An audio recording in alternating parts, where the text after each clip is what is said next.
जय हिंद दोस्तों। आज के क्लासों में हम लोग पॉलिटी के इम्पोर्टेंट क्वेश्चन को देखने वाले हैं। पिछले क्लासों में हम लोगों ने 21 प्रश्न पॉलिटी के देखे हैं जो कि काफ़ी शानदार प्रश्न थे और आप सभी को मैंने बताया था कि यह सभी ऐसे प्रश्न हैं, यह सभी आपके एग्ज़ाम में हूबहू देखने को मिलेंगे क्योंकि यह सभी एग्ज़ाम के पॉइंट ऑफ व्यू के अनुसार जो है क्वेश्चन को पैटर्न को समझते हुए सेट किया गया है। जैसे कि आपको पता है कि 1 अक्टूबर का आप सभी का जो एग्ज़ाम हुआ था, जो पर्चा वायरल हो गया था, जिस कारण जो है प्रश्न जो है एग्ज़ाम को रद्द कर दिया गया है, तो उसमें जो है 100 क्वेश्चन का एनालाइज करके हम लोगों ने सोचा है कि आप लोगों के लिए न्यू पैटर्न पर आधारित वैसे प्रश्न जिसमें सबसे ज़्यादा पूछने का जो संभावना है वैसे वैसे क्वेश्चन को आप सभी को दिया जाए। साथियों, आप सभी को मैं बता दूं, अगर आप सभी को बिहार पुलिस कांस्टेबल का एग्ज़ाम को क्रैक करना है तो मैं आपको जिस जिस चीज़ों पर बता रहा हूँ उस पर अगर आप फोकस करते हैं तो 100% गारंटी देता हूँ कि आपका जो है एग्ज़ाम क्रैक हो जाएगा। साथियों, 1 अक्टूबर का जब एग्ज़ाम रद्द कर दिया गया, एग्ज़ाम का जो पर्चा वायरल हुआ, तो बच्चों के द्वारा जो है पता चला था कि आप सभी के एग्ज़ाम में जो है कौन से सब्जेक्ट से कितने प्रश्न पूछे गए हैं और चैप्टर के वेटेज मालूम चला था। जैसे कि आपको मैं थोड़ा सा हिंट दे दूं, उसके बाद मैं क्लास को स्टार्ट करूंगा, क्योंकि सबसे ज़्यादा ज़रूरी होता है रणनीति। अगर आपका रणनीति बहुत बढ़िया है तो यकीन मानिए आपको सफलता लेने से कोई नहीं रोक सकता है। देखिए, पॉलिटी सबसे ज़्यादा पूछा गया था। जीएस की बात किया जाए, जीए की बात किया जाए तो सबसे ज़्यादा पॉलिटी के क्वेश्चन थे। कितना? 9 क्वेश्चन पूछे गए थे। इसको अगर आप मान के चले 10, ठीक है। उसके बाद ज्योग्राफी के क्वेश्चन 4 थे और हिस्ट्री के जो क्वेश्चन थे वो 6 थे। उसके बाद जो है स्टैटिक जीके से जो है 15 से 16 क्वेश्चन पूछे गए थे और बिहार जीके से 2 क्वेश्चन पूछे गए थे। ओवरऑल इससे टोटल मिलाकर 30-35 क्वेश्चन पूछे गए थे। उसके बाद बायोलॉजी से जो है आपका 10 से 12 क्वेश्चन पूछे गए थे। उसके बाद केमिस्ट्री से आपके 9 क्वेश्चन पूछे गए थे। फिजिक्स से जो है आपका 5 से 6 क्वेश्चन पूछे गए थे। पॉलिटी से आपका जो है 5 से 6 क्वेश्चन पूछे गए थे। हिस्ट्री से, उसके बाद मैथ से जो है आपका जो है 5 क्वेश्चन के आसपास पूछे गए थे और आपका रीजनिंग से भी 5-6 क्वेश्चन पूछे गए थे और 10-10 क्वेश्चन इंग्लिश का और 10 क्वेश्चन हिंदी का पूछा गया था और करेंट अफेयर्स इंक्लूड था।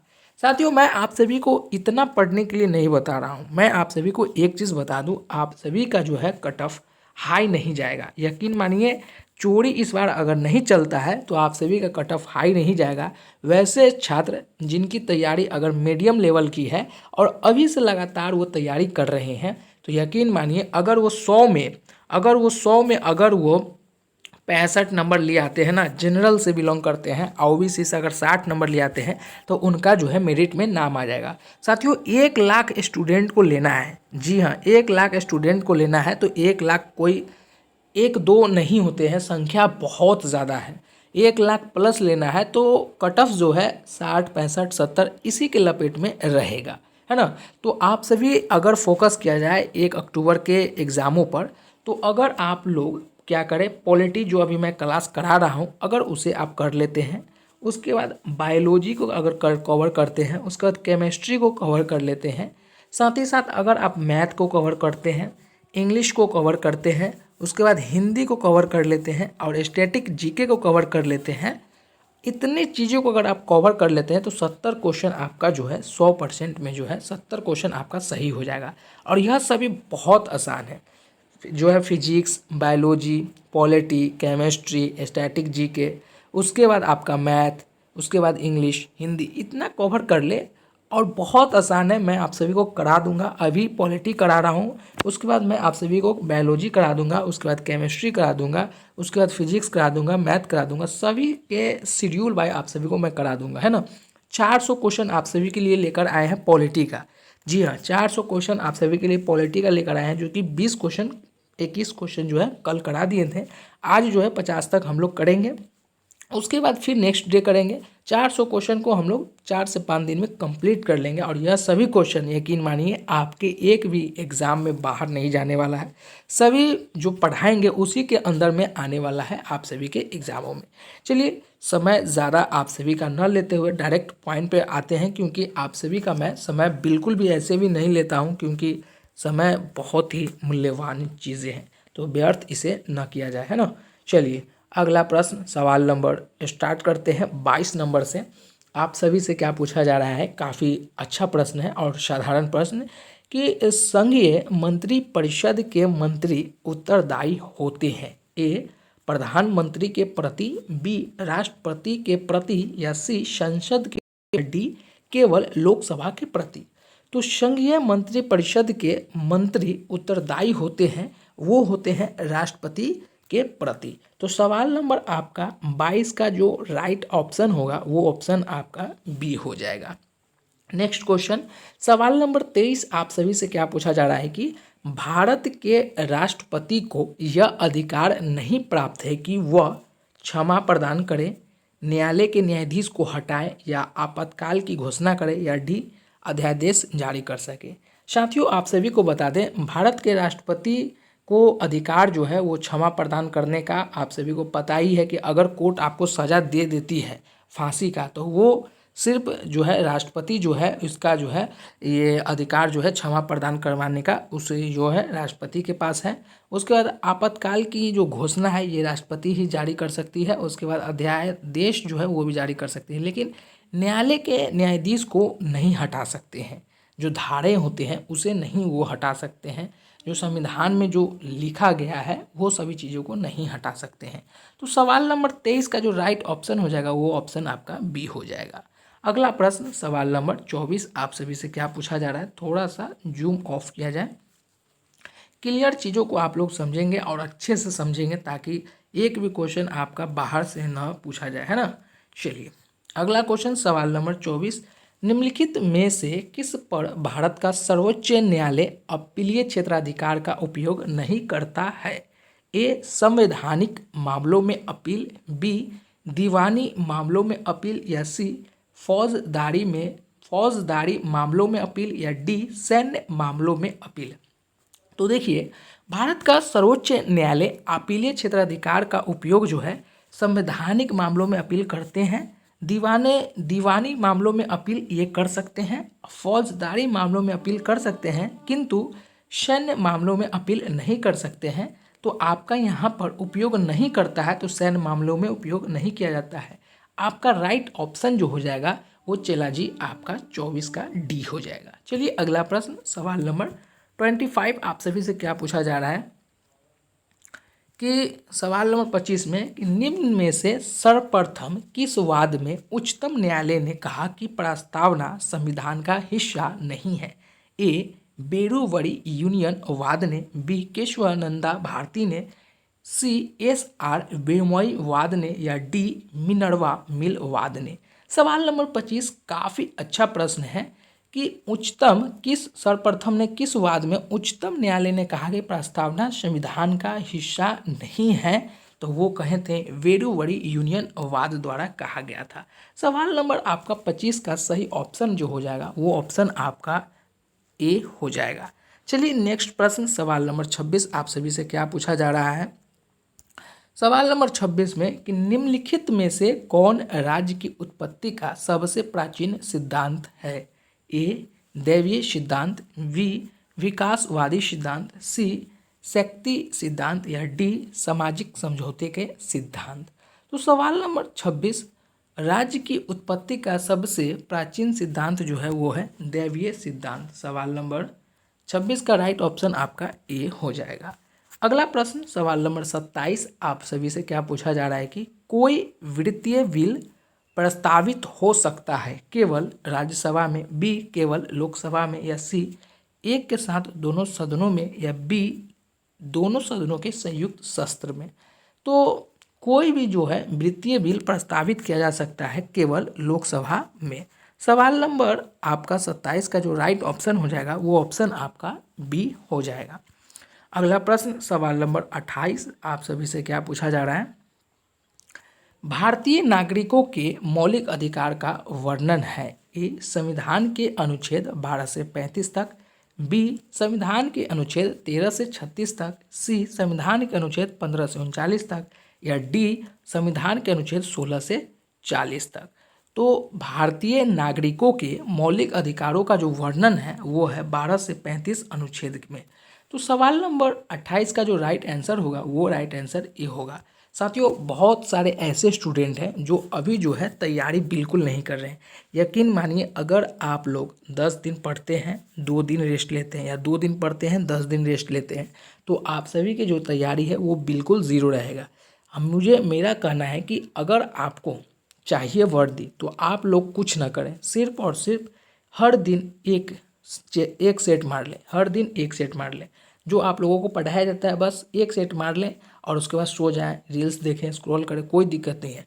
उसके बाद एडमिट कार्ड जब आए उसके बाद फुल सीरियस रहें। मैं खुद बताता हूँ आप सभी को कि फुल सीरियस रहे, आप सभी का जो है काम हो जाएगा। लेकिन अभी जो है एक दो सेट अभी तक लगातार आप लोग मारते रहेंगे, पॉलिटी का, कभी ज्योग्राफी का, कभी हिस्ट्री का, कभी साइंस का, बाकी आपका जो है एजुकेशन के प्रति जो है फोकस रहेगा और आप सभी जो है पढ़ाई जो है ना आपको न है दूर नहीं जाएगा। अगर पढ़ाई दूर चला जाएगा तो उसे लाने में ही आपको 10 दिन लग जाएगा। और जैसे कि आपको पता है कि एडमिट कार्ड आता कब है, मुश्किल से 10 से 15 दिन बचता है, 20 दिन बचता है, तभी एडमिट कार्ड को जो है डाउनलोड करने के लिए लिंक एक्टिवेट किया जाता है। तो आपके पास समय ही नहीं बचेगा। 10 दिन जैसे ही आप पढ़ाई पे फोकस करने पर लाएंगे तो आप रफ्तार किस टाइम करेंगे? जब रफ्तार ही नहीं कर पाएंगे तो अच्छा प्रदर्शन कहाँ से हो पाएगा?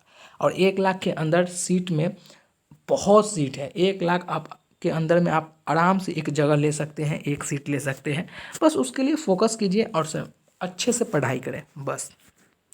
चलिए अगला प्रश्न, सवाल नंबर 29 आप सभी से क्या पूछा जा रहा है कि वर्ष 2000 में बिहार में से बनाए गए झारखंड राज्य निर्माण के बाद बिहार विधानसभा के सदस्यों की संख्या टोटल कितनी है? तो वो है 243। अगला क्वेश्चन सवाल नंबर 30, भारतीय संविधान के बिल्कुल ऐसी प्रश्न आएंगे, एकदम सिंपल प्रश्न जो दिख रहा है ना, एकदम यही प्रश्न आप सभी के एग्जामों में देखने को मिलेंगे। नेक्स्ट क्वेश्चन सवाल नंबर 30 कि भारतीय संविधान के निम्नलिखित अनुच्छेदों में से कौन सा अनुच्छेद राज्यों की सरकारों को ग्राम पंचायतों को संगठित करने का निर्देश देता है? ए अनुच्छेद 32, बी अनुच्छेद 40, सी अनुच्छेद 498 या डी अनुच्छेद 51। तो देखिए, भारतीय संविधान अनुच्छेद 40 के अंतर्गत राज्य की सरकारों के ग्राम पंचायतों को संगठित करने का जो है निर्देश आपको मिलता है। तो सवाल नंबर 30 का जो सही ऑप्शन आपका हो जाएगा वो ऑप्शन आपका बी हो जाएगा। चलिए अगला प्रश्न सवाल नंबर 31, न्यायिक पुनर्विलोकन का अर्थ यह है कि सर्वोच्च न्यायालय को सभी प्रकरण का अंतिम अधिकार प्राप्त हो। बी राष्ट्रपति के विरुद्ध दोषारोपण कर सकता है। सी उच्च न्यायालयों द्वारा निर्णीत प्रकरणों की समालोचना कर सकता है। या डी किसी भी राज्य के कानून को अवैध घोषित कर सकता है। तो सवाल नंबर 31 का सही उत्तर होगा कि न्यायिक पुनर्विलोकन का यह अर्थ होता है कि सर्वोच्च न्यायालय किसी भी राज्य के कानून को अवैध घोषित कर सकता है। तो राइट आंसर आपका जो है वो आपका डी हो जाएगा। अगला प्रश्न सवाल नंबर 32 आप सभी से क्या पूछा जा रहा है कि राज्य पुनर्गठन आयोग की सिफारिश के बाद बिहार विधानसभा के निर्वाचित सदस्यों की संख्या कितनी है? ए 318, बी 319। तो राज्य पुनर्गठन आयोग की सिफारिश के बाद बिहार विधानसभा के निर्वाचित सदस्यों की जो संख्याएं हैं वो आपका 318 है। चलिए अगला प्रश्न सवाल नंबर 33 की ओर चलते हैं। अब हम लोगों का टोटल क्वेश्चन जो बचा हुआ है वो मात्र 17 क्वेश्चन बचा हुआ है। उम्मीद करता हूँ यह सभी क्वेश्चन आप सभी को अच्छे से समझ में आ भी रहे होंगे, है ना। चलिए थोड़ा सा जूम आउट कर दें क्योंकि क्वेश्चन थोड़ा सा अच्छा क्वेश्चन है ताकि आप लोगों को और अच्छे से दिखे। अगला क्वेश्चन सवाल नंबर 33 आप सभी से पूछा जा रहा है कि एक कल्याणकारी राज्य के निर्देशक आदर्श वर्णित है।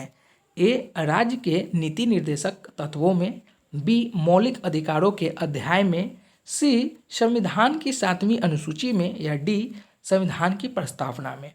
तो एक कल्याणकारी राज्य के निर्देशक आदर्श जो वर्णित है वो राज्य के नीति निर्देशक तत्वों में है। तो सवाल नंबर 33 का जो राइट आपका आंसर होगा वो आंसर होगा ए। चलिए अगला प्रश्न सवाल नंबर 34 की तरफ। अगला क्वेश्चन क्या पूछा जा रहा है आप सभी से कि लोकसभा के स्पीकर का निर्वाचन होता है? ए, संसद के सभी सदस्यों के द्वारा, बी, प्रत्यक्ष रूप से जनता के द्वारा, या सी, लोकसभा के सभी सदस्यों द्वारा, या डी, लोकसभा के बहुमत दलों के सदस्यों द्वारा। तो लोकसभा के स्पीकर का जो निर्वाचन होता है लोकसभा के सभी सदस्यों के द्वारा होता है। तो इसका राइट आंसर आपका हो जाएगा 34 का सी। अगला प्रश्न सवाल नंबर 35 आप सभी से क्या पूछा जा रहा है? काफ़ी अच्छा प्रश्न और साधारण प्रश्न है कि सभापति तथा उपसभापति का पद रिक्त होने पर कौन राज्यसभा की अध्यक्षता करता है? ए, उस सदन का वरिष्ठतम सदस्य, बी, सत्तारूढ़ दल की वरिष्ठतम सदस्य, सी, उपराष्ट्रपति, या डी, राष्ट्रपति जिस व्यक्ति को नियुक्त करे। तो सवाल नंबर 35 का आपका सही ऑप्शन जो है वो ऑप्शन आपका डी हो जाएगा कि सभापति तथा उपसभापति का जो पद जो है वो राष्ट्रपति द्वारा जिस व्यक्ति को नियुक्त करे वो जो है हो सकता है। तो सवाल नंबर आपका 30 का जो है 35 का राइट आंसर जो है वो डी हो जाएगा। चलिए अगला प्रश्न सवाल नंबर 36 आप सभी से क्या पूछा जा रहा है? 36 आप सभी से पूछा जा रहा है कि भारत के राष्ट्रपति को उसके पद से हटाया जा सकता है? ए, प्रधानमंत्री के द्वारा, बी, लोकसभा के द्वारा, या सी, भारत के मुख्य न्यायाधीश के द्वारा, या डी, संसद के द्वारा। तो जैसे कि आपको पता ही है कि भारत के राष्ट्रपति को उसके पद से हटाया जा सकता है भारत के मुख्य न्यायाधीश के द्वारा। तो सवाल नंबर 36 का राइट आंसर जो होगा वो राइट आंसर आपका सी हो जाएगा। चलिए इसका राइट आंसर जो है आपका डी हो जाएगा। संसद के द्वारा जो है राष्ट्रपति को हटाया जा सकता है, मुख्य न्यायाधीश के द्वारा नहीं। चलिए सवाल नंबर 36 का आपका डी हो जाएगा। ठीक है, चलिए अगला प्रश्न सवाल नंबर 37 आप सभी से क्या पूछा जा रहा है कि भारत में किसी भी सदन का सदस्य हुए बिना कोई भी व्यक्ति कब तक मंत्री पद पर आसीन रह सकता है? काफ़ी अच्छा प्रश्न है और यकीन मानिए इससे जो है बाहर आपका एक भी प्रश्न नहीं जाएगा। 3 महीने तक, 6 महीने तक, सी 1 वर्ष तक, या कोई समय नहीं। तो भारत में किसी भी सदन का अगर सदस्य हुए बिना कोई भी व्यक्ति मंत्री पद तक रह सकता है वो है 6 महीना तक। चलिए अगला प्रश्न सवाल नंबर 38 आप सभी से क्या पूछ रहा है? 38 में कि भारत का प्रजातंत्र इस तथ्य पर आधारित है कि यह संविधान लिखित है, यह मौलिक अधिकार प्रदान किए गए हैं, यह जनता को सरकारों को चुनने तथा बदलने का अधिकार प्राप्त है, या डी, यहाँ राज्य के नीति निर्देशक का तत्व शामिल है। तो देखिए भारत का प्रजातंत्र इस तथ्य पर आधारित है कि जनता को सरकार चुनने के बदलने का अधिकार जो है मिलता है। इसलिए सवाल नंबर 38 का जो राइट ऑप्शन होगा वो ऑप्शन आपका सी हो जाएगा। नेक्स्ट क्वेश्चन सवाल नंबर 39 आप सभी से क्या पूछा जा रहा है कि राज्यों की विधान परिषद की न्यूनतम सदस्य संख्या निर्धारित है? ए 28, बी 34, सी 40, या डी 44। तो राज्यों की विधान परिषद की न्यूनतम सदस्यों की संख्या निर्धारित जो है वो है 40 में। सवाल नंबर 39 का राइट आंसर होगा 40।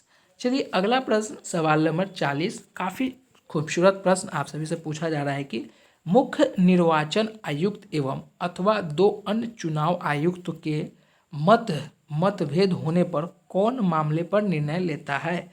ए, राष्ट्रपति, बी, सर्वोच्च न्यायालय, सी, बहुमत से स्वयं चुनाव आयोग, या डी, कानून और न्याय मंत्री।